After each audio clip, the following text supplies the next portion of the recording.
তো যদি লাইব্রেরিতে নো ফাউন্ড দেখায় সেক্ষেত্রে আমাদের যে কাজটা করতে হবে, প্রথমত আমরা আসি সি ড্রাইভে যাওয়ার পর আমাদের এখানে ফাইল ডাটাতে যাওয়ার পর এখান থেকে আমাদের খুঁজে বের করতে হবে লাইব্রেরিটি কোথায় আছে। এখানে লাইক দ্যাট এই যে ইলেকট্রনিক্স লাইব্রেরি, এখানে যা কিছু আছে সব কিছু একদম কপি করার পর এখানে আসবে হচ্ছে আবার সি ড্রাইভ, এখানে 64 বিট আসার পর আমাদেরকে আসতে হবে ইলেকট্রনিক এবং এখানে প্রফেশনাল। এখানে আসার পর এখানে একটা নতুন ফোল্ডার করবেন, ঠিক আছে।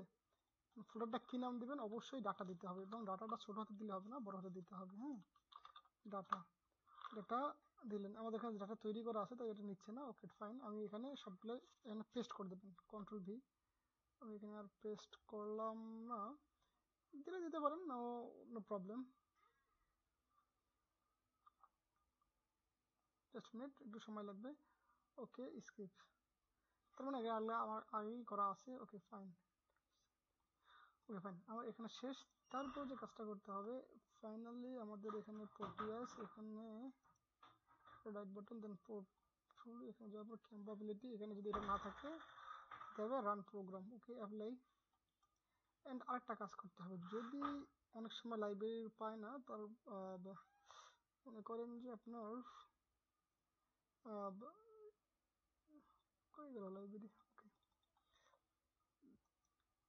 কি এবং প্রপার্টিস এর সিকিউরিটি অফ করা থাকে, সেক্ষেত্রে যদি সিকিউরিটি অফ করা থাকে এখানে আসবেন সিকিউরিটি, দেন এখানে এডিট, অ্যান্ড এখানে অবশ্যই সব চেক বাটন করা থাকবে। হ্যাঁ, চেক বাটন দিয়ে থাকবে, এইখানে সব চেক বাটন দেওয়া আছে, ঠিক আছে। ওকে ফাইন, এটা তো লাগে না, ওটা হলে এনাফ। ওকে, আল্লাহ হাফেজ। অ্যান্ড দেন আপনি এখানে right button restore, finally problem solve.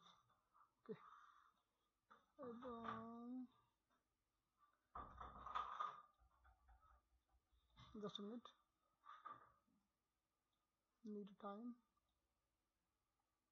ওকে, এই আমার সব চলে আসছে। হ্যাঁ, এইভাবে কাজ করবেন। ওকে।